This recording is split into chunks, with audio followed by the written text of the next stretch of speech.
Hello friends, good evening সবাইকে।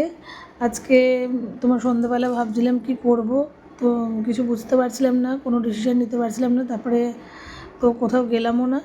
তো সন্ধ্যাবেলা ছেলে বললো, মা একটু ম্যাগি করে দেবে? তা আবার নিজেই বললো, না তুমি করে দাও, ঠিক আছে আজকে আমিই করি, তোমাকে খাওয়াবো, তুমি আমাকে জাস্ট একটু হেল্প করে দাও, আমাকে এই তরকারিগুলো একটু কেটে দাও, সবজিগুলো। তো ওই ম্যাক্সিমাম টাইমে নিজে করে।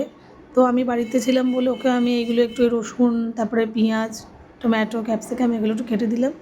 তো ও নিজে করছে, আর আমি ভাবলাম যে তাহলে পড়াতে চলে যাই, কারণ কি আমার পড়াতে আমার সত্যি করেই ভীষণ ভালো লাগে। যখন দেখি কিছু বুঝতে পারি না বা মনটা খারাপ লাগে, তখন ছেলে মেয়ে তো পড়তে বসতে চায়নি, আর উল্টো রথ। তো ওরা একটু বললো একটু রথ দেখতে যাবে। তো আমি রেডি হয়েছিলাম, আমি বললাম যে ঠিক আছে তাহলে আমি আবার ওকে হেল্প করে দিয়ে, তো বললো মা তাহলে খেয়ে যাও তুমি। তো আমি বললাম যতবারই আমার জন্য বানিয়েছে, আমার জন্য ম্যাগিটা রেখে দিয়েছে, পরে আমার আর খাওয়া হয় না, আর ম্যাগি তো গরম গরমই ভালো লাগে, তাই জন্য আমি একটুখানি থাকলাম। তারপরে দারুণ করেছিল ম্যাগিটা, বুঝেছো? আর কেমন করে করেছে তো দেখতেই পাচ্ছ, প্রচুর প্রচুর একদম পরিপাটি করে সব কিছু সুন্দর করে করেছে।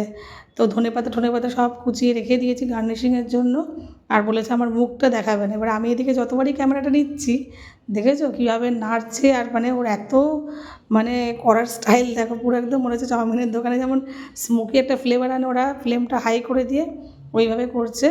আর সব জিনিস খুব সুন্দর করে একদম দিয়েছে, চিলি ফ্লেক্স, তারপরে তোমার সয়া সস ভালো করে দিয়ে একদম ম্যাগিটাকে পুরো সটে করেছে। আর এছাড়া তোমার মানে ম্যাগিটা পুরো খুব ভালো নামিয়েছে, একদম মানে তোমার কাদা কাদা হয়নি।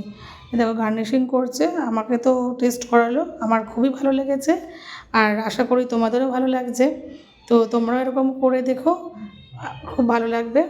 আর কমেন্টস করে জানিও কেমন লাগলো ভিডিওটা। Thank you.